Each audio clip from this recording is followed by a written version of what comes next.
Hello, Mike, and welcome to our community member spotlight. It is a long time coming to have a little interview with you because you've been building community and engaging with Holochain and building projects on it and community for such a long time now. So it's really great to have you today. And if you want to introduce yourself and share a little bit about who you are and how you came to come and play with us, that'd be great. Yep. Hi, Eric. Morning. It's nighttime here. Yeah, it's funny when you say a long time because time's just ridiculous now. It's only been a year, really, but we all live in dog years now, I think. So I found Holochain. There's Adam Thompson. You'll see if you follow Redgrid. He's the guy you don't see. He's the fifth Beatle, but he's like our project manager. And I worked on a project. I work in telecoms. So this was last year, 2018. And he kept saying, we had a little group that does crypto at the time. 2017 was ridiculous in terms of crypto. And he just kept saying, forget it.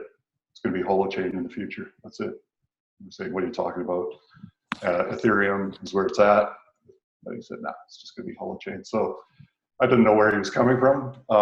And then there was a meetup, but it was really only about 8 people in June. And that's when I first met Phil and David and Willem. Willem was just on his way to Colorado.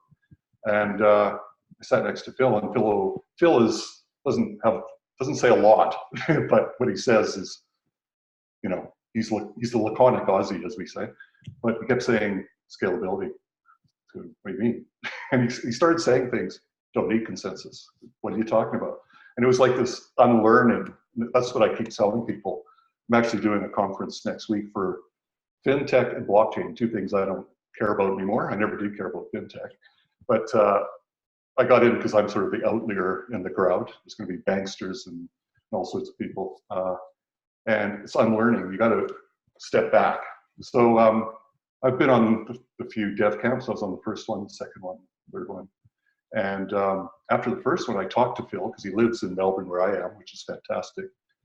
I said, can this be headless? And he goes, absolutely. So I took it to Redgrid. Simon, who's in Redgrid, he's the CTO. I've known him for like 7 years or something. And he used to work at a bank. And I said, my cunning plan is you escape and set something up and I'll come in on your coattails. So that's exactly what we did. Yeah, so that was October. And there's just this combination in Redgrid, which is amazing. I've had a few startups and worked in some, and it's always these awkward engineers, socially inept.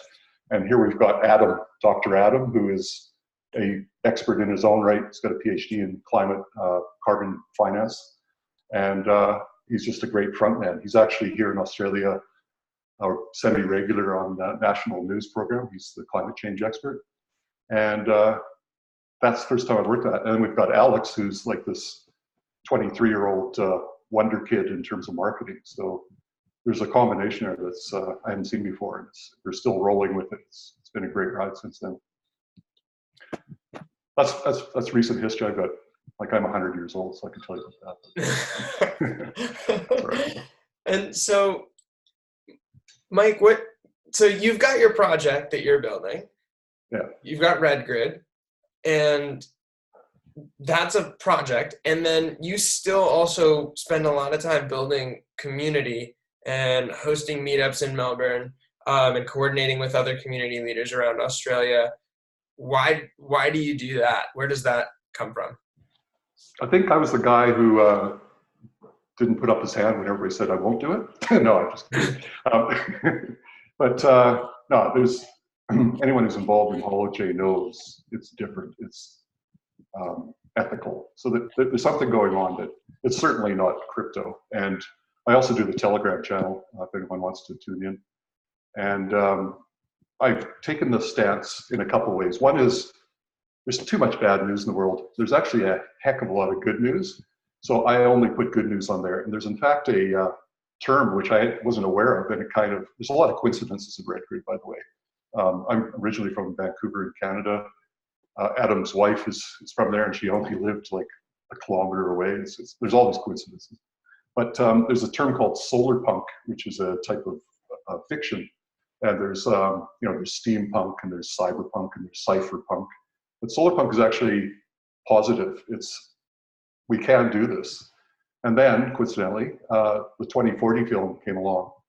And Tom Miller, who runs the meetup in Brisbane, is actually going to show it in the next month. And I think we'll get a hold of that as well in Melbourne.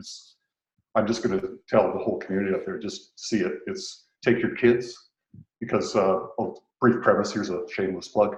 But Damon is a filmmaker, and he's set it in 2040 when his 2-year-old daughter now is sort of 20. And it's very cleverly done. But there's so many things that we can do now.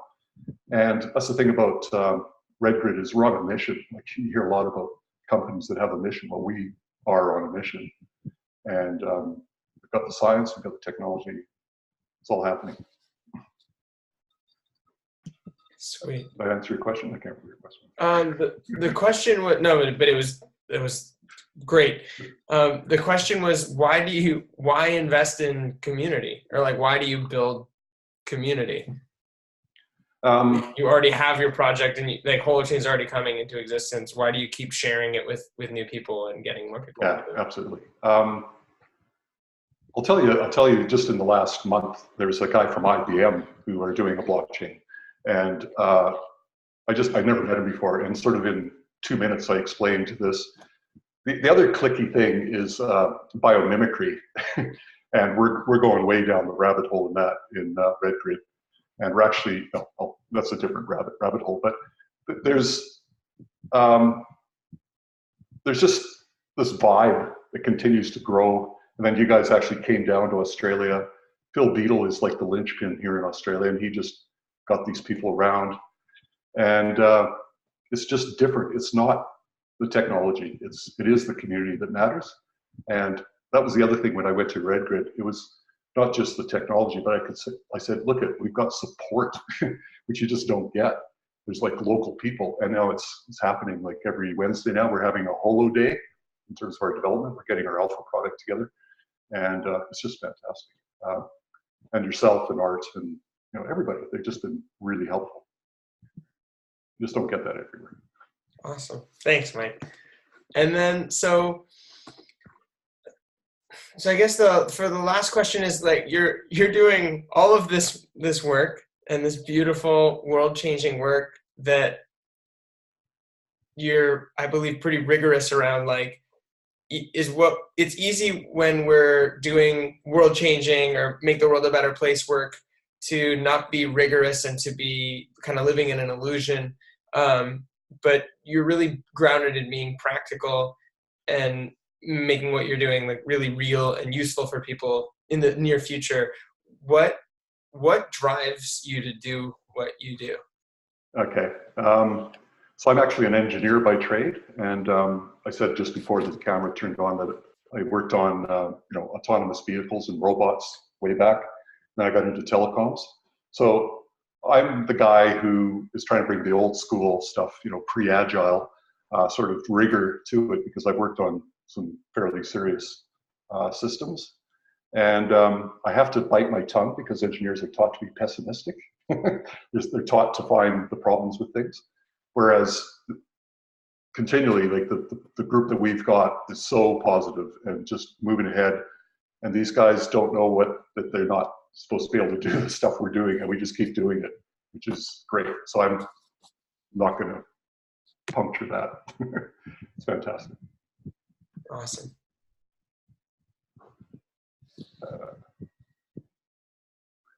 You got something more? No. Cool. This is great. Thank you, Mike. If you're watching this and you live in Melbourne, go to the meetup, hang out with Mike. You're active on the forum as well? I have a bit, yeah. Yes. I've been talking to Paul Doust quite a bit, who coincidentally, because I'm from Vancouver, Kelowna. Yes, Kelowna. My parents lived in Kelowna, so he lived across the lake. Another coincidence. That's cool. Cool. Yeah. And so thank you, Mike. And it's always a pleasure to talk to you. Absolutely.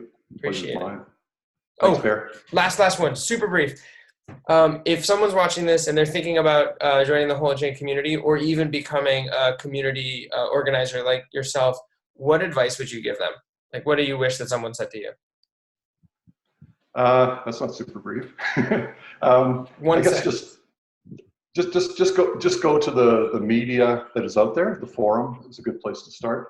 There's now quite a lot of material, and talk to yourself because you're the guy who gets all this together. So I don't know how they contact you. I'm sure it's written on a URL now at this point. Yeah, But we'll do it on a URL right here. yeah, it's right there. Yeah. Yeah. Okay, great. Thanks, Mike. Thanks, Eric.